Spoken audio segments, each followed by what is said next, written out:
privilege and honor to be with the legend himself, अरे sir Sandeep Maheshwari.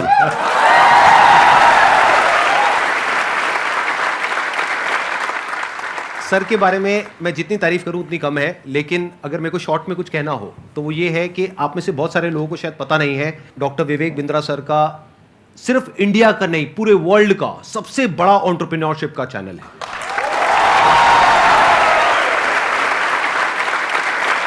एक बात मैं आपको बताना चाहूंगा इससे पहले कि ऑडियंस आपसे इंटरेक्ट करे। आज से कुछ साल पहले आपने एक स्टेडियम में एक सेमिनार किया था जिसमें आपने मेरे बारे में कुछ कहा था। तभी मेरा मन हुआ था, मैंने कहा एक बार साथ में स्टेज पर आकर के हम कुछ धमाका करेंगे। आज फाइनली वो दिन आ गया है। हमारे कमेंट्स में भरा पड़ा था कि डॉक्टर विवेक बिंद्रा सर कब आएंगे कब आएंगे कब आएंगे। मैंने कहा भाई आएंगे आएंगे। और हमारे कमेंट्स में भी भरा पड़ा था, आप संदीप माहेश्वरी जी के इवेंट में कब जाएंगे कब जाएंगे।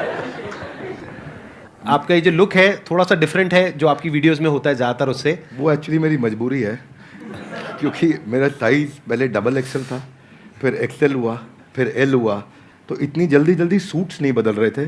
ऑफिस में किसी को बोल देता हूँ, स्टाफ को टी शर्ट बाजार से ले आता है, कमीज ले आता है, बता दिया भैया एल साइज कर लिया, वो फट से पहन लेते हैं। और दूसरा ये भी था कि संदीप सर को मैच करना था। आसान है। Bounce back. ऐसे ही बोलते हैं ना सर, ऐसे ही कुछ करते हैं ना। हाँ जी हाँ जी। हाँ ऐसे एक बार करके बताएंगे मेरे को, मैं भी करता हूँ आपके साथ। अच्छा ऐसे कुछ I can, no, come on, one more time. I can, I will, bounce back.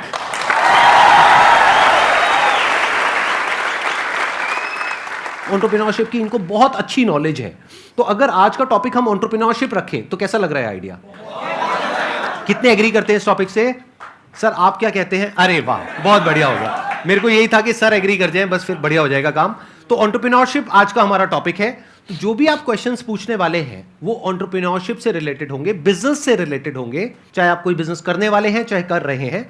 और उसमें बीच बीच में थोड़ा बहुत मैं भी ऐड कर सकता हूं अपने एक्सपीरियंस के बेस पे। मैं आगे चलने से पहले एक बात कहना हाँ जी चाहता प्लीज हूं प्लीज। आपके बारे में, हो सके तो इसको रिकॉर्डिंग में डालिएगा भी, क्योंकि ये संदीप जी की एक तकलीफ है जिसको मैं समझता हूँ, जिसको सब नहीं समझते। ज़्यादातर लोग क्या सोचते हैं कि संदीप सर फ्री सेशन करते हैं, मालूम है आपको? और ये सच्चाई है, और ये इतना मालूम है सबको। कुछ लोग ये भी समझते हैं कि वो यूट्यूब पे ऐड नहीं लगाते, यस और नो? पर एक्चुअली ना ये सच्चाई नहीं है। केवल संदीप जी का अपना बिजनेस भी बहुत हैम्पर होता है। इनकम जो जनरेट हो सकती थी, पोटेंशियल इनकम जो जनरेट हो सकती थी इनके अपने बिजनेस से, वो उसके ऊपर कितना बड़ा इम्पैक्ट है कि इनकी इतनी बड़ी मजबूरी हो गई है कि ये अपने बिजनेस की कहीं बात ही नहीं कर पा रहे। I will respect you for not doing ads, for doing free programs, for helping so many people, but all the more जब मैं एक एंटरप्रेन्योर की तरह देखता हूँ और आप आज अपने बिजनेस की बात कर ही नहीं पा रहे हैं, जो कि करनी चाहिए आपको, जो कि आप वैल्यूएबल प्रोडक्ट बना रहे हैं, वो आपका बिजनेस है, ये आपका एक सेवा है, सोशली रिस्पॉन्सिबल इनिशिएटिव है। So for that I respect you a lot. Thank you so much sir, thank you so much. मेरे लिए ये है कि मैंने अपने पैशन को, प्रोफेशन को अलग अलग रखा हुआ है अपने माइंड में। मैं इसको इस तरीके से देखता हूं कि मैं सर्विस कर रहा हूं। I am serving the country, I am serving the nation, I am serving all of you. अब बताइए आप में से कौन है जो ये क्वेश्चंस पूछना चाहते हैं एंटरप्रेन्योरशिप से रिलेटेड? 2014 से मैंने जर्नी स्टार्ट किया था और आप दोनों से ही मैंने लीडरशिप और टीम बिल्डिंग सीखा और एंटरप्रेन्योरशिप सीखा। तो मेरा क्वेश्चन ये है सर कि I am running a chess academy. तो बीइंग अ चेस कोच मैंने एज अ फ्रीलांसर स्टार्ट किया था, और आज जो मेरी सबसे बड़ी प्रॉब्लम है, मेरा अकेडमी का जो रेवेन्यू है 1 CR मैंने क्रॉस कर लिया है पर ईयर का। Very good. But thank you sir. But problem ये आ रही है कि मैं उसको 5 CR या 10 CR नहीं ले जा पा रहा हूँ, क्योंकि हर 2 साल में जो मैं टीम बिल्ड करता हूँ 8-10 लोगों की या 20-25 लोगों की भी टीम मेरी 2019 में थी, वो मुझे छोड़ देते हैं। तो कहाँ गैप आ रहा है वो मैं नहीं समझ पा रहा, और काफ़ी टाइम से मैं ये सवाल पूछना चाह रहा था। वेरी क्विक आंसर, क्रिटिकल को रिपीटेबल में कन्वर्ट करना है, क्योंकि आप जो काम कर रहे हैं उसमें क्रिटिकल स्किल सिखा देते हैं अपनी टीम को, और वो रिपीटेबल नहीं हो पाता, फिर वो आपसे अलग हो जाता है। दूसरी चीज, आपको एक काम बहुत जरूरी है यहाँ पे कि बड़ी मशीन का छोटा हिस्सा वर्सेस छोटी मशीन का बड़ा हिस्सा। आप क्या कर रहे हैं, आप छोटी मशीन का बड़ा हिस्सा उन्हें बना देते हैं तो वो आपसे इंडिपेंडेंट हो जाते हैं। उनको बड़ी मशीन का छोटा हिस्सा बनाइए। इसमें 2 बातें ध्यान रखना, मैं समझाता हूँ आपको। जैसे गाड़ी बनती है गाड़ी बनने में एक आदमी स्टीयरिंग फिट करता है, एक टायर फिट करता है, एक बम्पर फिट करता है, गियर फिट करता है, क्लच प्लेट लगाता है, एक दरवाजा लगाता है, एक विंड स्क्रीन लगाता है। वो सब क्या है? बड़ी मशीन के छोटे हिस्से हैं। वो अपने आप गाड़ी नहीं बना सकते, वो पूरी गाड़ी नहीं बना पाएगा, उसको एक हिस्सा आता है। तो एक हिस्से पे काम कराइए उस टीम से।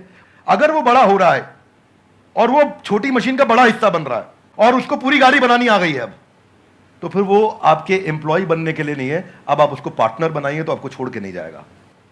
और आप उसके साथ एक्सपेंशन में रेवेन्यू शेयरिंग करिए, ईसॉप दीजिए, कंपनी में हिस्सेदारी दीजिए, आप उसको बिजनेस के प्रॉफिट्स में हिस्सा दीजिए, रेवेन्यू का हेयर कट दीजिए, बिजनेस स्ट्रक्चर कर लीजिए उसके साथ, तो वो आपके साथ टिका रहेगा। अभी वो क्यों टिका है? क्योंकि उसको लगता है मैं तनख्वाह पे नहीं, मैं तो अपने आप कमा सकता हूं। तो ये दूसरी चीज़ है। दो बातें हैं। एक, पहला, क्रिटिकल को रिपीटेबल आप टेक्नोलॉजी से बनाइए। मैं मुंबई में एक आइसक्रीम वाला है, वो पिछले 150 साल से आइसक्रीम बनाता है, खिलाता है, और वो बड़ा फेमस है।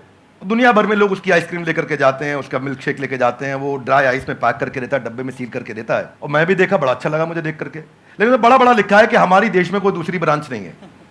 तो मैं सोचता हूँ भाई तेरा कितना दुर्भाग्य है कि तू 150 साल में दूसरी ब्रांच नहीं बना पाया, क्योंकि वो क्रिटिकल को रिपीटेबल नहीं कर पा रहा है। तो आप क्रिटिकल को रिपीटेबल करने के लिए टेक्नोलॉजी बिल्ड करिए, तो फिर आप उसको स्केल कर पाएंगे। वो आपका पहला आंसर। और दूसरा, मैन पावर रिटेन कर पाएंगे, क्योंकि आप उन पर डिपेंडेंट नहीं है, वो दूसरा आंसर। तो दोनों चीजें कवर की। धन्यवाद। तो यहाँ पे मैं भी थोड़ा सा अपना पर्सपेक्टिव ऐड ऑन करता हूँ सर, कि अभी जो सर ने बात बोली बिल्कुल परफेक्ट है कि ये दो तरीके हैं जो सर ने बताया। एक मेरे भी पर्सपेक्टिव से अगर आप देखेंगे तो आपको दो चीज़ों का ध्यान रखना पड़ेगा। एक, या तो कोई ऐसा ब्रांड बना लीजिए अपना कि वहाँ पे इतना बड़ा एंट्री बैरियर आ जाए कि लोग ये कहें कि हमको चेस नहीं सीखना है, क्योंकि चेस सिखाने वाले तो बहुत लोग हो सकते हैं। वो कहें कि हमको तो इससे चेस सीखना है। जैसे पानी की बोतल का अगर एग्जाम्पल लिया जाए, तो पानी की बॉटल्स तो बहुत हैं, लेकिन जो ब्रांडेड पानी की बोतल है, और वो भी पानी की बोतल के नाम से जो सबसे पहला नाम हमारे माइंड में ब्रांड आता है, वो मुझे बोलने की जरूरत नहीं है, आप लोगों को पता है क्या आता है। पानी के साथ में सिनोनिमस कौन सा ब्रांड है, तो आदमी कहे कि मेरे को तो ये चाहिए, वो नहीं है तो कुछ और चाहिए। तो या तो आप अपना ब्रांड बनाइए, या फिर आप कहते हो कि नहीं मेरे पास में इतना मार्केटिंग बजट नहीं है, या वो वेवलेंथ नहीं है कि मैं अपना खुद का एक ब्रांड बना सकूं जिसकी वजह से एक एंट्री बैरियर क्रिएट हो। तो दूसरा ऑप्शन ये है कि आप एफिलिएट मॉडल पे चले जाइए, सीखो, सिखाओ, उस पर हमारी रेवेन्यू शेयरिंग होगी, वो पहले से एग्रीमेंट कर लो। ये दो तरह के बिजनेस मॉडल्स हैं जो अभी एकदम से मेरे माइंड में आ रहे हैं। इसके अलावा और भी बहुत सारे ऑप्शंस हो सकते हैं। सर, बिजनेस से रिलेटेड मेरा एक क्वेश्चन था। Actually 0 to 5 years old kit बनाई है हम लोगों ने, लर्निंग किट है। एक्चुअली प्रॉब्लम ये आ रही है कि हमारी जो सोसाइटी है वहाँ पे हम लोग वो चीज़ लोगों को समझा रहे हैं, बता रहे हैं, पर वो एक्सेप्ट नहीं कर पा रहे उस चीज़ को। बेसिकली एकेडमिक के जो एजुकेशन की इंडस्ट्री है, इसके अंदर ये बिल्कुल ही अलग है, नया है, और मुझे नहीं लगता कि कोई कॉम्पिटिटर है अभी इंडिया के अंदर इस चीज़ के लिए। तो इस चीज़ पे मेरा ये था कि मैं लोगों को कैसे समझा पाऊँ उस चीज़ को लेके। आपके क्वेश्चन में ना फंडामेंटल आपके थॉट प्रोसेस में 3-4 फ्लॉज हैं, वो समझिए ध्यान से जी। पहला चीज, आपने बोला प्रोडक्ट नया है, अच्छा है, इसका कोई कंपटीशन नहीं है। ये मेरे लिए कोई रेलेवेंस की बात नहीं है। आपके प्रोडक्ट नया है, अच्छा है, कोई कंपटीशन नहीं, इससे फर्क नहीं पड़ता है। फर्क किससे पड़ता है? आपने बोला मैं पेरेंट को बहुत समझाता हूं लेकिन वो एक्सेप्ट नहीं कर रहे। सेल्स का पहला रूल है कि आपको समझाना नहीं है कुछ भी। सेल्स का पहला रूल है कि कैप्चर द इनकन्वीनियंस। इसको ऐसे समझते हैं, जरा हाथ आगे लाइए, बोलिए कैप्चर द इनकन्वीनियंस। थोड़ा ऐसा एक्टिंग करो, इनकन्वीनियंस। जिस दिन आपने इनकन्वीनियंस, देखो पेरेंट परेशान कहां हो रहा है, देखो उसकी सबसे बड़ी तकलीफ क्या है। आपको पता है बच्चा जब नीचे बेड से रोल करते करते गिर जाता है, छोटा बच्चा 9 महीने का, 1 साल का, 1.25 साल का, रोल करते करते गिर जाता है, तो बच्चे को बहुत दर्द होता है, यस नो? राइट। लेकिन बच्चे से ज्यादा दर्द उस समय माँ और बाप को हो रहा होता है। इतना तकलीफ होता है, गिर गया मेरा बच्चा, गिर गया मेरा बच्चा, वो इनकन्वीनियंस है। तो फिर क्या निकल कर गया? बच्चे के बॉडी कवर्स आ गए, उसके हेड सपोर्ट्स आ गए कि वो नीचे गिर भी जाए तो उसको चोट ना लगे। वो क्या इनकन्वीनियंस कैप्चर करे। दूसरा चीज, जब आप ये करोगे, उसका नाइस एनालिसिस करोगे, उनका नीड, इंटरेस्ट, कंसर्न, एक्सपेक्टेशन, तो आपको बेचना नहीं पड़ेगा, वो अपने आप लेगा। ये आपके प्रोडक्ट का एमवीपी होता है कि आपको बेचे बिना लोग कस्टमर के लिए प्रीपे करने को तैयार हो जाएं, या एडवांस देने को तैयार हो जाएं, या कैश पेमेंट देने को तैयार हो जाएं, या प्रोडक्ट बनाते वक्त आपको लेटर ऑफ इंटेंट दे दें, या बोले कि मेरा बड़ा स्ट्रॉन्ग इच्छा है कि मैं लूंगा, कम से कम इतना बोल दें। अगर इतना भी नहीं कर रहे तो इसका मतलब जो आप प्रोडक्ट लेकर के जा रहे हो वो प्रोडक्ट उनके काम का नहीं है। So don't create a product, solve a problem that they have, and problem should be unsolved. Now इसका रूल क्या है, जरा हाथ आगे लाइए, हाथ आगे लाइए, everybody, both the hands out, हाथ आगे लाइए। पहला, कस्टमर की बर्निंग प्रॉब्लम। क्या? दूसरा, उसे ऐसे सॉल्व करो कि कस्टमर मेरे बिना अपने आप सॉल्व। जब आपने ये किया तो आपको ऑर्गेनिक मोनोपोली मिलेगी, आपको लोग पैसा एडवांस में देंगे, और फिर आपका जो स्क्रिप्ट होगा सेल्स का वो उनकी उस अनसॉल्व प्रॉब्लम के अराउंड होगा। देखो, कस्टमर सिग्नल देता है और अच्छा ब्रांड उसका प्रोडक्ट बना देता है। आपको बातचीत के दौरान कस्टमर ने सिग्नल दिए होंगे, मैं इसलिए नहीं दे रहा, मैं इसलिए नहीं दे रहा, मैं इसलिए नहीं दे रहा। वो जर्नी में घुसो और ढूंढो और उसको कैप्चर करो और फिर वहां से आप प्रोडक्ट बनाओगे। इसके सैकड़ों एग्जांपल्स हैं। आप कहते जाएंगे, मैं देते जाऊंगा, देते पूरा। अब हमारे लिए क्या, हमारे लिए तो ये रोज का काम है। और अब तक मैं सैकड़ों हजारों बिजनेस देख चुका हूं जिनको मैं लॉस मेकिंग से प्रॉफिट मेकिंग बनाया। पर हम फंडामेंटल पहली चीज यही है कि आप ये देखो कि अनसॉल्व प्रॉब्लम, जो कि प्रॉब्लम नहीं होनी चाहिए, बर्निंग प्रॉब्लम होनी चाहिए, समस्या नहीं होनी चाहिए, ज्वलंत समस्या होनी चाहिए, और वहां से आप इंपैक्ट क्रिएट कर सकते हो। तो आपने जो प्रोडक्ट तैयार किया है उसमें ये ढूंढिए और सारी पोजीशनिंग वहीं से होगी आपकी। इसको बोलते हैं reason for customer to switch. क्या बोलते हैं? Reason to customer. कस्टमर क्यों स्विच करके आएगा आपके पास में, उसके पास 5 रीजन क्या है, क्या वो 5 कारण है आपके पास आएगा, उनको आइडेंटिफाई करो तो आपका प्रोडक्ट भी वहीं फोकस्ड होगा और आपकी स्टोरी भी वहीं फोकस्ड होगी। धन्यवाद। अभी आपकी प्रॉब्लम क्या है कि आपने एक प्रोडक्ट बना दिया है, जो प्रोडक्ट आपको सही लगा उसके हिसाब से आपने एक प्रोडक्ट बना दिया है। ऐसा नहीं है आपने लाखों लोगों से जाकर के डिस्कस किया है या फिर बहुत ज्यादा रिसर्च करी है फिर एक प्रोडक्ट बनाया, नहीं। आपको लगा कि इसकी नीड है, लगा। ध्यान से समझना, लगने में और होने में जमीन आसमान का फर्क होता है। मुझे भी लग सकता है कि मेरे इस प्रोडक्ट की नीड है, सभी को लगता है। इसको बोलते हैं प्रोडक्ट मार्केट फिट। यानी कि जो 60% से ज्यादा बिजनेसेस फेल हो जाते हैं, statistically it is proven across the globe, उसके पीछे सबसे बड़ा रीजन होता है प्रोडक्ट मार्केट फिट नहीं मिल पाता है उनको। कि मतलब मार्केट को कुछ और चाहिए, प्रोडक्ट आपका कुछ और है, और यही आपकी प्रॉब्लम है। आप कह रहे हो मैंने प्रोडक्ट तो बना लिया लेकिन वो बिक नहीं रहा है। तो हो क्या रहा है, ध्यान से आप समझने की कोशिश करना। एक होता है पुश, एक होता है पुल।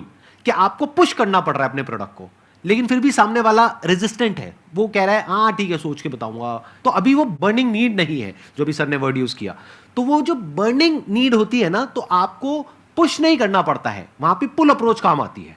मतलब कस्टमर खुद आपके पास में आता है, जैसे ही उसके पास में इंफॉर्मेशन पहुंचती है, तो वहां पे सिर्फ एक काम रह जाता है, किसी तरीके से उस इंफॉर्मेशन को पहुंचाना। तो वो इंफॉर्मेशन भी जब आप उस तक पहुंचा रहे हो तो वो भी एक तरह से हेल्प हो गई उस कस्टमर की। फॉर एग्जाम्पल, आपके पीठ में दर्द है, आपके गर्दन में दर्द है, उसका आपने बहुत कोशिश कर लिया सोल्यूशन निकालने का, 2 साल हो गए, 4 साल हो गए, कोई सोल्यूशन नहीं निकला। मेरे पास में उसका सोल्यूशन है कि 4 दिन में वो प्रॉब्लम सॉल्व हो सकती है, और एक्चुअल में हो सकती है। अगर वो इंफॉर्मेशन आप तक पहुंचती है तो क्या मैं आपको यूज कर रहा हूं अपने प्रॉफिट के लिए या आपकी हेल्प कर रहा हूं? ये अप्रोच होनी चाहिए।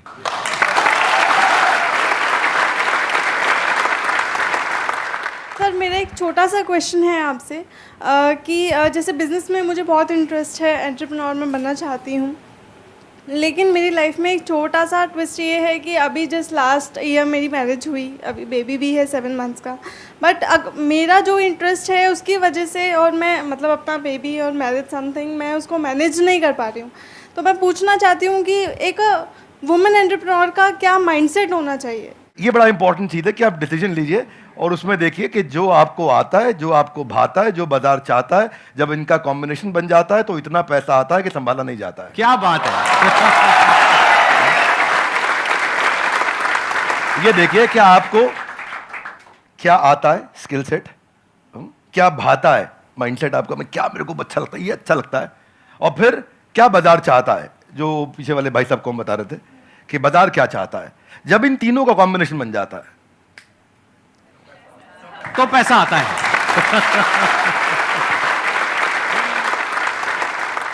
सर, आज आप दोनों को एक साथ देखकर बहुत खुशी हो रही है। मुझे भी हो रही है बहुत खुशी। मुझे भी हो रही है। सर, बिजनेस को ग्रो करने के लिए कुछ प्लेटफॉर्म्स सजेस्ट आप करना चाहें जिससे मैं वहाँ पे बता सकूं कि हाँ मेरा ये बिजनेस है। आप बात कर रहे हैं कि मैं माल को बेचूं कैसे? जी जी। तो देखिए उसका आंसर संदीप सर ने थोड़ी देर पहले समझा दिया है। पहले आपको ये सोचना है कि मैं माल को बनाऊं कैसे। सर के आंसर को मैं एक्सटेंड कर रहा हूं, प्रोडक्ट मार्केट फिट ठीक करो। बेचने के लिए फेसबुक भी है, यूट्यूब भी है, कंटेंट मार्केटिंग करो, बढ़िया कंटेंट बनाना सीखो, कंटेंट की बातचीत करो। अभी सर के प्लेटफॉर्म पे जेंटलमैन आए थे, MBA चाय वाला, वो क्या बढ़िया कंटेंट प्रेन्योर है, ऐसा बोलते हैं फट फट फट फट फट फट इतना स्पीड से बोलते हैं, आकर के उनकी कंटेंट को लोग सुनते हैं। अब प्रश्न आपका ये था कि मैं कहाँ पे जाके प्रमोट करूँ। आप सब प्रमोट करने के लिए जहाँ पे जनता है वहाँ पहुँच जाइए। सोशल मीडिया के जिस चैनल पे आपकी ऑडियंस है वहाँ चले जाइए। सब जगह पे नहीं जाते हैं, किसी को ट्विटर पे काम आएगा, किसी को फेसबुक पे और किसी को यूट्यूब पे। आप ढूंढ लीजिए कहाँ है और फिर वहां जाकर के 5 चीजों का ध्यान दीजिए। जो कंटेंट डालेंगे वो अनयूजुअल यूजफुल इंफॉर्मेशन होगी तो लोग शेयर करेंगे, आपको वायरलिटी मिलेगी। दूसरा चीज, या आप उसमें अनएक्सपेक्टेड डिलाइटफुल सरप्राइज दे सकते हो कि सामने वाला देखे और बोले अरे वाह, जरा जोर से बोलिए ऐसे नहीं, थोड़ी आंखें बड़ी करो, मुंह खोलो, हैरान हो जाओ। अगर कस्टमर ने बोला अरे वाह, तो आपका कंटेंट शेयर होएगा। क्या होएगा? अगर आपका कंटेंट शेयर हुआ तो लोग आपके प्रोडक्ट के बारे में पता चलेगा, आपके पास आएंगे। तीसरी चीज, ऐसा जरूर ध्यान रखना कि शेयर करने में उसकी इज्जत बढ़ती हो। चौथा पॉइंट बड़ा इंपॉर्टेंट है कि जो करंट इस समय टॉपिक्स चल रहे हैं, कुछ इस समय नेशनल सेलिब्रेशन चल रहा है जहां पे सब लोग जुड़े हैं, जो कि कम्युनिटी के साथ जुड़ा हुआ है, उसके बारे में अगर आप कंटेंट डालेंगे तो शेयरेबिलिटी बढ़ती है। तो जब आप कंटेंट मार्केटिंग करेंगे, ये चीपेस्ट तरीका है आपको ट्रैफिक जनरेट करने का, और इसमें कोई पैसा नहीं लगता, थोड़ी सी इंटेलिजेंस लगती है। उस इंटेलिजेंस का इस्तेमाल करिए, आपका प्रोडक्ट मार्केट में पहुंचेगा। लेकिन पहले संदीप सर की बात मान लीजिए, प्रोडक्ट मार्केट फिट होना चाहिए। वो फिट होगा तो बात बनेगी।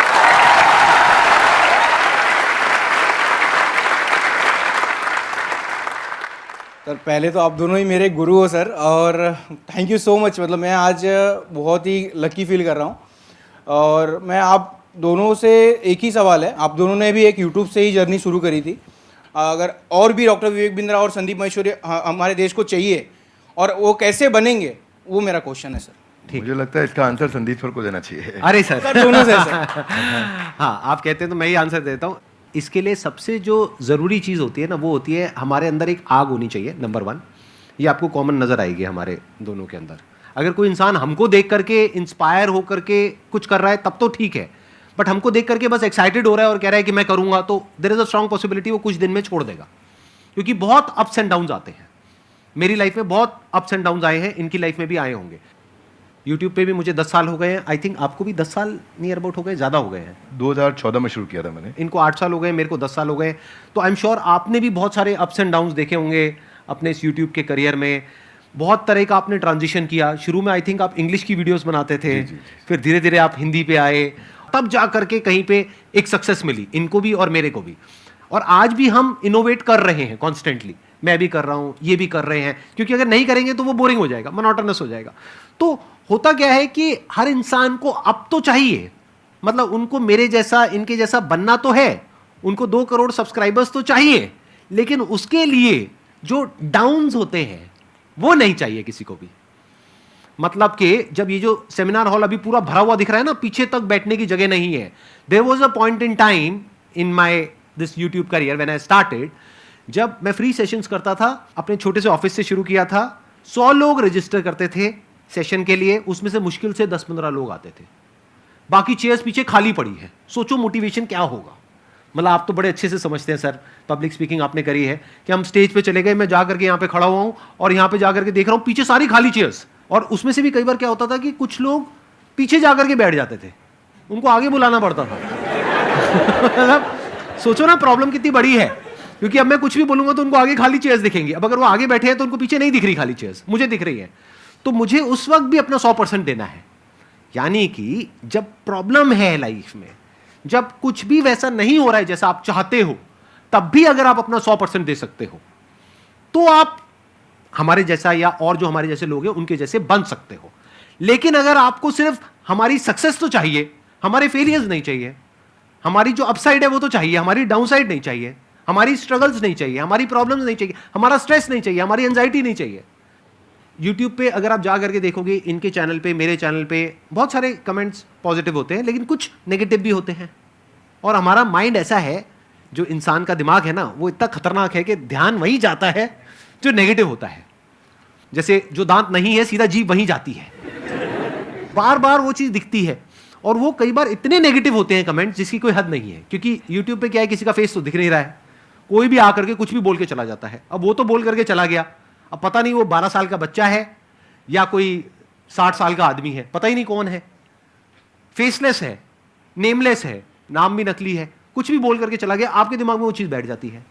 तो ये चीज़ थोड़ा सा ध्यान रखना पड़ेगा कि आपको शुरू में एकदम से सक्सेस नहीं मिलेगी, एकदम से एप्रिसिएशन नहीं मिलेगा, बहुत टाइम बाद जाकर के आपको एप्रिसिएशन मिलेगा। शुरू में बहुत नेगेटिविटी मिलेगी। जब मैंने शुरू किया था तो लोग बहुत उल्टा सीधा बोलते थे, आई एम श्योर आपको भी बहुत बोला होगा शुरू में। फिर एक स्टेज के बाद में जाकर के लोग एक्चुअल में सुनना शुरू करते हैं, तब तक तो लोग कुछ ना कुछ बोलते ही रहते हैं। इसमें आपके साथ एक बात शेयर करता हूँ।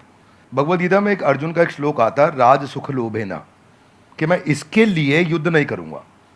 कोई भी काम शुरू करने से पहले अपना वाई डिफाइन करो, मैं कर क्यों रहा हूं, व्हाट नहीं, क्या कर रहा हूं नहीं। अभी क्या मैं इनके कारण कर रहा हूं। ये ऐसे हैं, संदीप सर, मेरे को संदीप सर बनना है।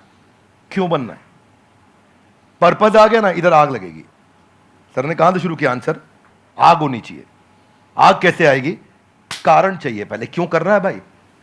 जिन ऑर्गेनाइजेशंस ने, जिन एम्प्लॉयज ने, जिन लीडर्स ने वाई सॉल्व किया है, उनकी कंपनी के सारे एम्प्लॉयज ने, उनकी पूरी कम्युनिटी ने उसका हाउ और व्हाट अपने आप अचीव कर लिया है। ये कैसे करना है, क्या करना है, मुश्किल नहीं है। ये क्यों करना है? आग सीने में चाहिए, पीछे नहीं चाहिए। पीछे लगाएगा तो जल जाएगा, सीने में लगाएगा तो इतिहास रच देगा।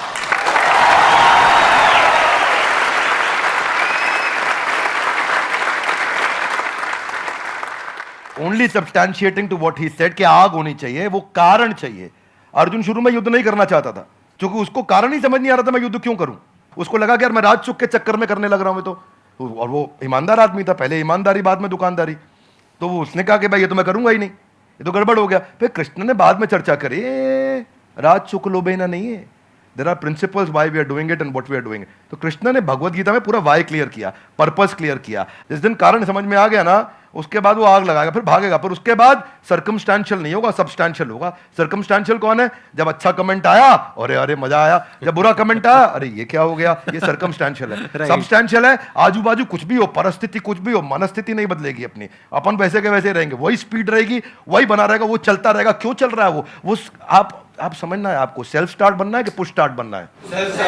सेल्फ स्टार्ट बनना है। सेल्फ स्टार्ट कैसे बनेंगे? ऐसे ही बनेंगे जब आदमी अंदर उसके सेल्फ में जो जहां से आंसर शुरू किया है वो फायर है। वो फायर बड़ा इंपॉर्टेंट है। इसीलिए यूट्यूबर क्यों बनना है ये बता पाए, क्यों बनना है बहुत बार पूछना पड़ेगा अपने, मैं क्यों कर रहा हूं, मैं क्यों कर रहा हूं, मेरा पर्पस क्या है, क्यों बनना है, वो कर दो तो फिर अब आगे इसके बाद। एक्सीलेंट पॉइंट, बहुत बढ़िया जी।